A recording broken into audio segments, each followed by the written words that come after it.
Bonjour, merci Bonjour. d'être avec nous ce matin sur LCI. Alors Olivier Véran, le ministre de la Santé, qui était hier chez nos confrères de France 2, a annoncé des décisions pour le 2 janvier.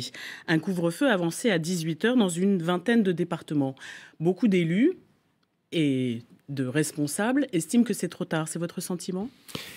Écoutez, moi le couvre-feu, je l'entends. Mais on voit bien qu'en quelque sorte, le gouvernement s'est donné quelques jours de plus pour décider après les fêtes du 31 décembre. C'est le sentiment que ça donne. Et d'ailleurs, sur le couvre-feu, 18 h, je vous pose des questions simples. On va avoir un système d'une complexité et d'une bureaucratie incroyable parce qu'il va falloir des dérogations en tout.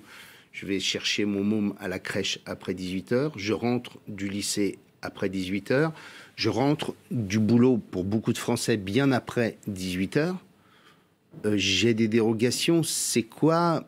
À qui vise-t-on?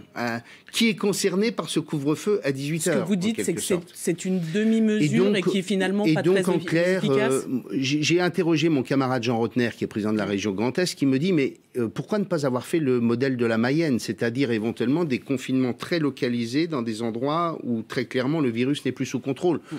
On l'a fait pour la Mayenne. Pourquoi ne pas le faire aujourd'hui pour la région Grand Est, pas pour la région tout entière, mais sur les points sur lesquels il y a le plus d'inquiétude? Mais en tout cas, il y a un progrès, il y a une concertation entre les élus. Vous avez l'impression que ça fonctionne mieux? Non, franchement, le système est totalement bureaucratique et totalement centralisé. On est informé très clairement hier des EHPAD qui seront concernés dans nos régions. Mais il n'y a absolument pas de concertation et de dialogue avec les élus pour construire un système dans lequel on mobiliserait la totalité de l'opinion, la totalité de nos compatriotes, toutes celles et tous ceux qui sont prêts à donner un coup de main pour notamment la campagne de vaccination. Parce que, pardon, la question centrale, elle est là. C'est, on a raté les masques. Bon, alors on nous expliquait qu'on avait raté les masques parce qu'on ne connaissait pas très bien le virus. Bon, ok, entendons-le. On a raté le déconfinement. Souvenez-vous les tests massif, on faisait la queue pendant 4 jours pour être testé, 3 jours pour avoir les résultats, une application Covid qui ne marchait pas, bien. Et maintenant, on est en train de prendre du retard sur la vaccination. Olivier Véran a dit hier soir qu'il l'assumait et que c'était de la prudence. Mais quelle prudence? Il ne voulait pas confondre vitesse et précipitation. Pour vous, c'est un excès de prudence. Quelle prudence? De quoi parle-t-on? Recueillir le consentement, par exemple? Mais chaque personne vaccinée est une personne qui est protégée. À chaque fois que vous aurez des Français qui auront cette vaccination, ils seront encore, en quelque sorte, immunisés contre la maladie. Non, contre les formes graves de la maladie. Oui, enfin, donc 95% de protection et les formes graves, si on en croit ce que disent les différentes autorités en matière de santé. Donc, en quelque sorte, on a intérêt à ce qu'il y ait un maximum de personnes qui soient vaccinées le plus rapidement possible. Par ailleurs, si vous voulez instiller le doute, il n'y a pas mieux que la consultation pré-vaccinale, c'est-à-dire, en quelque sorte, sur le reste des vaccins qu'on fait tous les jours, on n'a pas de consultation, mais celle-ci, il faudrait une consultation. Allez savoir pourquoi. Troisièmement, je constate que tous les autres pays... Peut-être parce qu'il y a 4 Français sur 10 oui, mais il y en a qui sont plus qu'hésitants à se faire vacciner. Très bien, il n'y a pas de vaccination obligatoire. Donc ceux-là, il y en a au moins déjà 40 ou 45% qui sont prêts à se faire vacciner. Déjà, on peut déjà s'adresser à ceux-là. Avec les critères qu'on a fixés.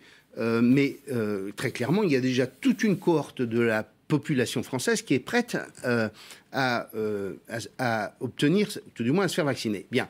Deuxièmement, l'urgence, c'est tout de même de faire en sorte que le pays puisse retrouver un mode de vie le plus classique possible, le plus normal possible. Et donc, en quelque sorte, aller vers l'immunité collective. Moi, ce que je constate, c'est que Israël considère qu'un quart de sa population sera vaccinée à la fin du mois de janvier. Je constate que pour nous, on est à 70 vaccinations quand les Allemands sont à plusieurs dizaines de milliers de vaccinations. Et quand je commence à regarder la communication du gouvernement sur le protocole au mois de janvier, je constate qu'on va être d'abord dans une phase pilote pendant plus d'une quinzaine de jours. Ce qui veut dire que la vaccination réelle ne commencera que vers le 20 janvier. Eh bien, c'est 3 semaines de perdu.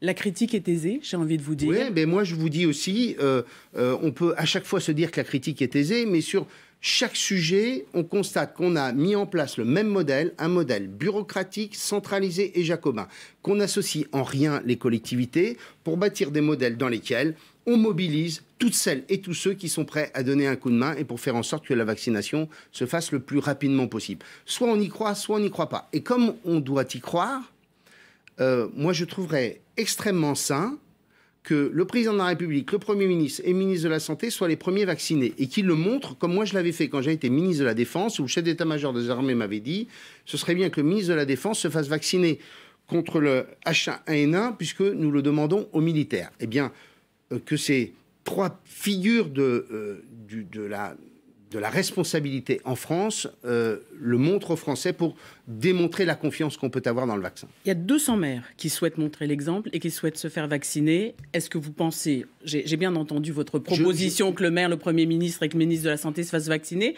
est-ce que c'est le rôle des élus aussi de montrer l'exemple? Je suis moins convaincu sur les maires, pour tout vous dire. Je l'ai été pendant 20 ans. Je ne veux pas que les Français se disent ça y est, on accorde des passe-droits aux politiques. Ce serait le pire des messages. Qu'en revanche, on considère que le président de la République, le Premier ministre et le ministre de la Santé, qui sont les trois autorités de l'État en charge de la lutte contre le Covid et par lesquelles passe la décision, se fassent vacciner. Je pense que ce serait un beau message de confiance pour la totalité de nos compatriotes. Alors si je récapitule, ce que vous voudriez, c'est qu'on applique dès maintenant des mesures plus coercitives dans les endroits où il y a une forte circulation du virus. Je pense que prévoir des confinements très localisés, là où on craint en quelque sorte de perdre le contrôle, ça me semblerait en effet une mesure qui ait du sens. Deuxièmement, j'appelle à ce que la vaccination aille le plus vite possible. Pourquoi créer les conditions qui nous amènent en quelque sorte à prendre des semaines de retard qui, en quelque sorte, sont préjudiciables à la fois à l'économie de notre pays, mais aussi à la santé de nos compatriotes. Alors, une des réponses sur cette prudence dans la vaccination, c'est la logistique que ça implique et qu'on essaye de faire avec peu d'endroits où on vaccine pour tester la capacité logistique. C'est bien ce que je vous dis.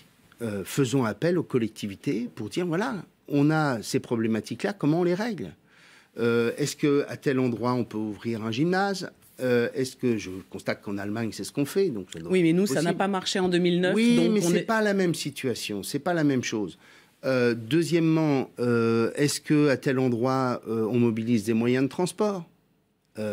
Pardon, mais les régions, par exemple, ont la main sur le transport par bus. Est-ce que on vous sollicite pour créer les conditions pour que la vaccination soit la plus rapide pour celles et ceux qui sont les plus fragiles ?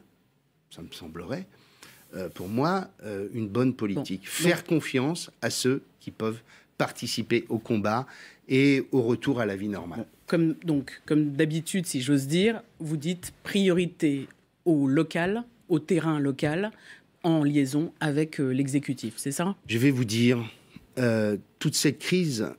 durant cette crise, on aurait pu penser qu'un État jacobin centralisé, ça pouvait être une chance, parce qu'on se disait tout va être planifié, ça va être formidable. En vérité, on a constaté que même dans des périodes de crise comme celle-ci, le système tel qu'il a été construit depuis des années conduit à l'impuissance. Et donc il faut faire confiance au territoire, il faut faire confiance aux bonnes volontés, il faut faire confiance à toutes celles et tous ceux qui ont envie de participer à la vie du pays.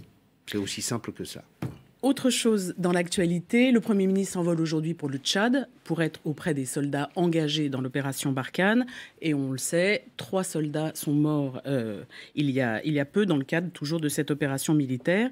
Le général Lecointre, qui est le chef d'état-major des armées, estimait il y a peu que Barkhane, sur le plan militaire, c'est un bilan très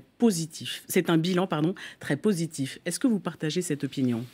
J'ai beaucoup de respect pour le général Lecointre, avec qui j'ai eu la chance de travailler quand j'étais ministre de la Défense, puisqu'il était à mon cabinet. C'est un homme remarquable, mais je lui dis qu'il y a tout de même beaucoup de points de ressemblance entre ce qui se passe au Sahel et ce qui s'est passé en Afghanistan, c'est-à-dire un enlisement progressif sans solution politique. C'est ça. On a déjà eu 53 soldats morts au Sahel. Et ce que je crains, c'est que dans cet espace qui fait 8 à 10 fois la France, nous soyons toujours dans, en quelque sorte, l'incapacité de bâtir un modèle pour le moyen terme et le long terme. En clair, on contrôle plus ou moins la situation militairement, on perd régulièrement des hommes et des soldats, et on ne crée pas les conditions parce qu'on n'en a pas les moyens, on ne crée pas les conditions pour faire en sorte qu'on puisse stabiliser avec les États souverains et construire un modèle politique. Donc, qu'est-ce que vous préconisez ? Eh bien, il va falloir faire comme on a fait en Afghanistan, même si pendant des années on s'y est refusé, c'est-à-dire discuter avec la totalité des forces en place, et même ceux qui sont aujourd'hui ceux que nous combattons. En Afghanistan, pendant très longtemps, on a dit on ne va pas discuter avec les terroristes. On ne va pas discuter avec ceux que nous combattons tous les jours sur le terrain. Au bout du compte, on a fini par discuter avec eux. Eh bien là, vous ne construirez pas de solution si vous ne construisez pas un dialogue avec une partie de ces forces, celles au moins qui veulent participer à une solution pérenne. Vous voyez bien que on n'arrive pas à bâtir des forces militaires suffisamment solides dans ces pays. Les efforts que nous faisons sur la formation sont des efforts qui, pour l'instant, ont plutôt tendance à se perdre dans le sable. La force des Nations Unies, la MINUSMA, n'arrive pas à contrôler, à intercéder, à mener cette opération de maintien de la paix avec suffisamment de solidité. Et donc, en clair, la France est au premier rang avec ses militaires dans le cadre de l'opération Barkhane et quand même tout de même bien seule. Les autres sont là, mais pour ce qui est le plus dur, l'engagement, nous sommes seuls sur le terrain. Est-ce que, vous dites on est seul, est-ce que l'Europe doit s'engager plus avant ? Il y a déjà la force Takuba. Les Européens, malheureusement, ont démissionné. C'est toute la question de l'Europe de la défense.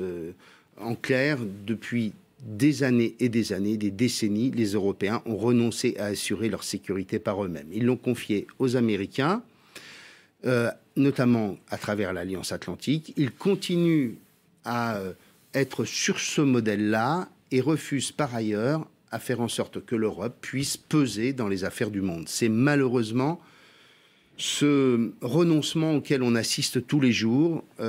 Pourtant, l'Afrique, c'est un espace dans lequel nous devrions être engagés parce qu'il est à nos portes, parce que l'Afrique, c'est aussi notre sécurité indirectement qui est en cause, et c'est aussi notre histoire en effet. Eh bien, en dépit de tout cela, la plupart des pays européens refusent de s'engager. Le seul pays européen avec lequel, en fait, on arrive à faire des choses, c'est avec le Royaume-Uni. Mais le Royaume-Uni sort... Et ce n'est pas parce qu'ils sont sortis de l'Union européenne que ça nous empêche de continuer notre coopération militaire, qui est la seule extrêmement solide, structurée, à travers des accords que nous avions signés avec Nicolas Sarkozy en 2011. Alors, vous parlez du Royaume-Uni, ça m'amène au Brexit. Vous êtes président d'une région en quelque sorte frontalière avec le Royaume-Uni, la région Normandie. Nous avons même donné nos institutions au Royaume-Uni, voilà. Je vous rappelle. Absolument. Guillaume le Conquérant. Donc, le 31 décembre, demain soir, à minuit, c'est la mise en œuvre du Brexit. Est-ce que vous estimez que les intérêts de votre région ont été bien défendus dans cet accord négocié par Michel Barnier, et notamment pour les pêcheurs normands? Écoutez, je trouve que il va falloir regarder dans le détail cet accord. Mais le pire aurait été de ne pas avoir d'accord et que le 2 janvier au matin, les pêcheurs normands et français soient dans la capacité d'aller pêcher dans les eaux britanniques. Ça, c'est 50% des bateaux qui étaient hackés. Donc, on a aujourd'hui une perspective, moins 25% à 2025. On a donc 5 ans pour bâtir un modèle, prévoir un certain nombre de compensations financières parce que tous les pêcheurs ne seront pas touchés de la même façon, ça dépend beaucoup de leur activité. Il faut ensuite voir dans les détails, notamment si un certain nombre d'accords périphériques mais extrêmement importants sont maintenus. Je pense notamment à l'accord et au traité de la baie de Granville qui permet aux pêcheurs normands et bretons de pouvoir aller pêcher sur les îles anglo-normandes.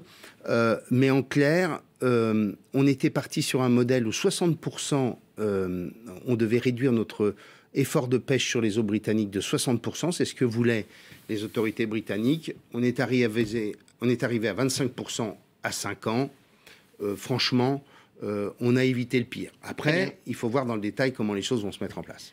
Les élections régionales auront lieu au mois de juin, sans doute, c'est pas encore sûr, couplé avec le référendum sur le climat annoncé par le président de la République. Est-ce que vous êtes favorable à ce référendum ? Ce référendum est une manipulation, une opération politicienne bien dommageable pour le combat légitime qui est la lutte contre le réchauffement climatique. Nous avons aujourd'hui comme instrument constitutionnel tout ce qu'il faut, et d'ailleurs Jean-Louis Debré l'a démontré il y a quelques jours, nous avons tout ce qu'il faut pour faire en sorte qu'il y ait les références constitutionnelles suffisantes pour cela. Et donc, aller chercher à se refaire politiquement à travers un référendum inutile juridiquement, c'est, je crois, le pire service qu'on puisse rendre à la plus belle des causes, qui est la lutte contre le réchauffement climatique et la protection de la biodiversité. Le chef de l'État est très mal inspiré sur ce référendum. Je vous remercie Hervé Morin et je vous donne la parole. Julie, c'est à vous.